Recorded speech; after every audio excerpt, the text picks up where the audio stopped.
प्यारे बच्चों,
आज जमा कर इसे ख़त्म किया जा सकता है। और उसने अपने समय में जो मुसलमान थे उन गैर मुसलमानों पर सभी प्रकार के प्रतिबंध जो हैं वो हटा दिए गए और सीकरी के इबादत खाने के द्वार जो हैं सभी धर्मों के लिए खोल दिए गए। इबादत होता पूजा करना, सीकरी जो था उस सीकरी में इबादत की जाती थी पूजा। तो उस पूजा के जो दरबार जो इबादत खाना जो था वो अकबर से पूर्व सिर्फ़ और सिर्फ मुसलमानों के लिए खुला हुआ था, लेकिन अकबर के बाद सभी के लिए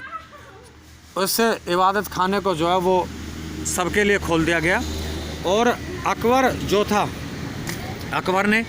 गैर मुसलमान से भाव है जो हिंदू जो लोग थे, इन हिंदुओं पर लगे हुए सभी प्रकार के प्रतिबंध जो हैं हटा दिए गए। कहने का मेरा भाव ये हुआ कि जो सुविधाएं अकबर ने मुसलमानों को अपने साम्राज्य में दी है वही सुविधाएं जो हैं वो अकबर ने अपने साम्राज्य में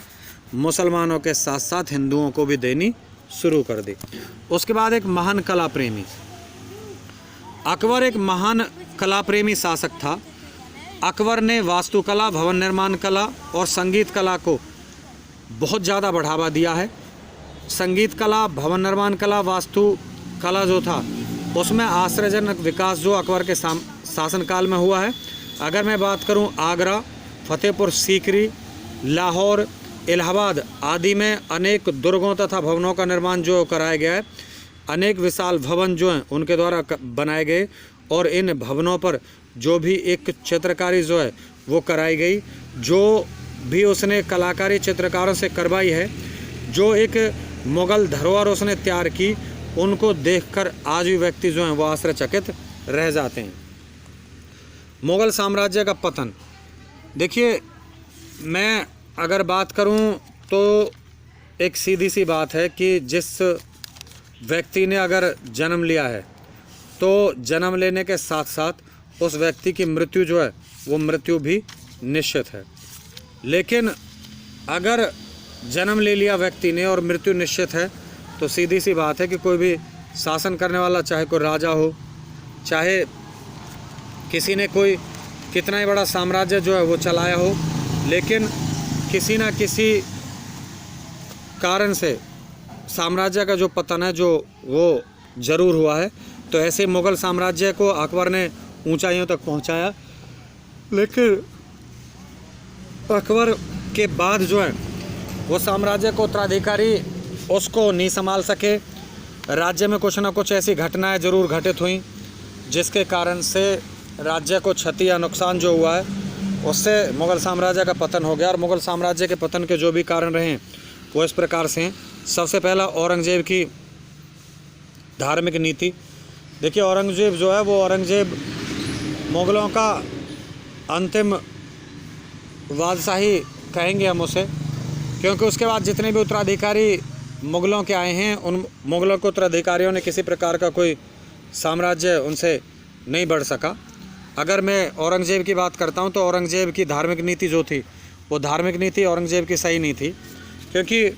औरंगज़ेब ने मुसलमानों को छोड़कर जो गैर मुसलमान जो थे और गैर मुसलमानों से भाव आपका हिंदू जो थे उन हिंदुओं के साथ असहनशीलता की नीति अपनाई थी। असहनशीलता की नीति अपनाता था, हिंदुओं को वो ज़्यादा महत्व नहीं देता था, हिंदुओं के साथ भेदभाव करता था। और वो गैर मुसलमान मीन्स हिंदू जो थे इन हिंदुओं को ना ही राज्य के उच्च पदों पर नियुक्त करता था। तो जब शासन करने वाले राजा के द्वारा ऐसा किया जाता था तो हिंदू लगातार दिन प्रतिदिन इसके साम्राज्य के विरुद्ध होते चले गए और उसकी इस नीति के कारण ही इस साम्राज्य का पतन हो गया। दूसरा आपका उत्तराधिकारी नियम का न होना। देखिए उत्तराधिकारी क्या होता है, उत्तराधिकारी कोई भी शासन करने वाला राजा है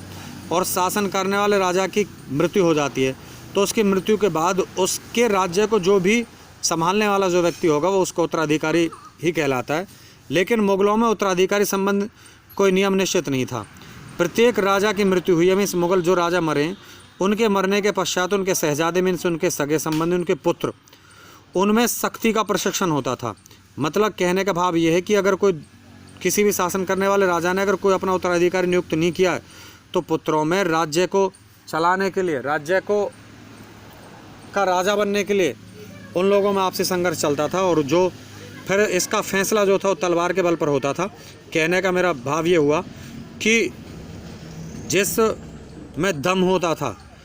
मतलब कहने का भाव ये हुआ कि जिसकी लाठी उसकी भैंस। तो जिस व्यक्ति के पास शक्ति है, ताकत है, वो राज्य का उत्तराधिकारी बन जाता था। तो इस कारण भी मुग़ल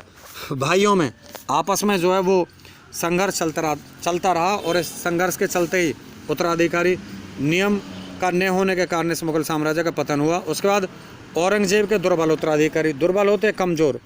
औरंगजेब के जितने भी उत्तराधिकारी उसके बाद उसके जो भी पुत्र जो थे वो कमज़ोर निकले, क्योंकि उन लोगों ने राज्य की शान व शौकत उनके पास थी,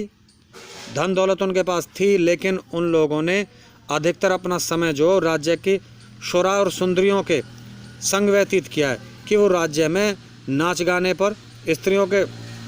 नृत्य पर जो है वो ज़्यादा ध्यान देते थे। मतलब कहने का भाव ये हो कि जहाँ दरबार में सभी प्रकार के नियम कानून बनाए जाते हैं, फैसले लिए जाते हैं, वहाँ दरबार में नियम कानून और फैसले जो थे वो सभी प्रकार से बंद हो गए। अब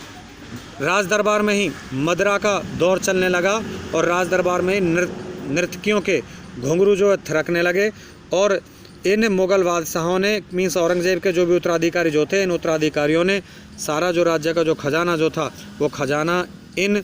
राज्य की नर्तकियों पर जो है वो खर्च करना शुरू कर दिया। उसके बाद मुग़ल सेना की दुर्बलता,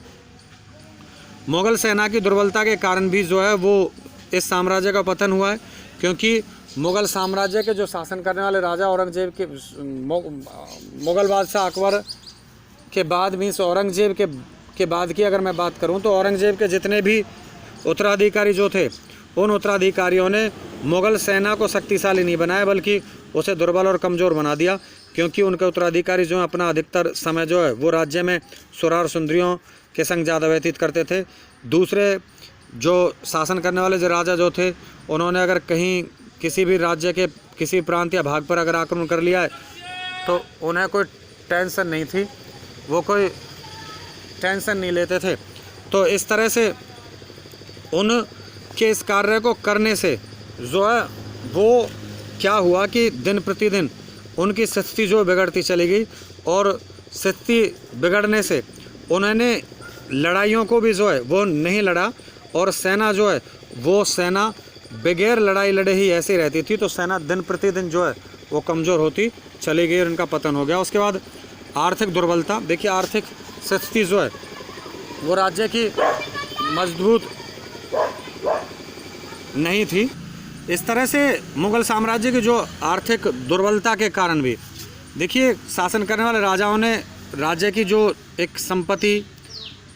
जो थी संपत्ति, उस संपत्ति को अथाह मात्रा में लुटाया है, लेकिन राज्य की जो कृषि व्यवस्था जो थी, व्यापार जो था,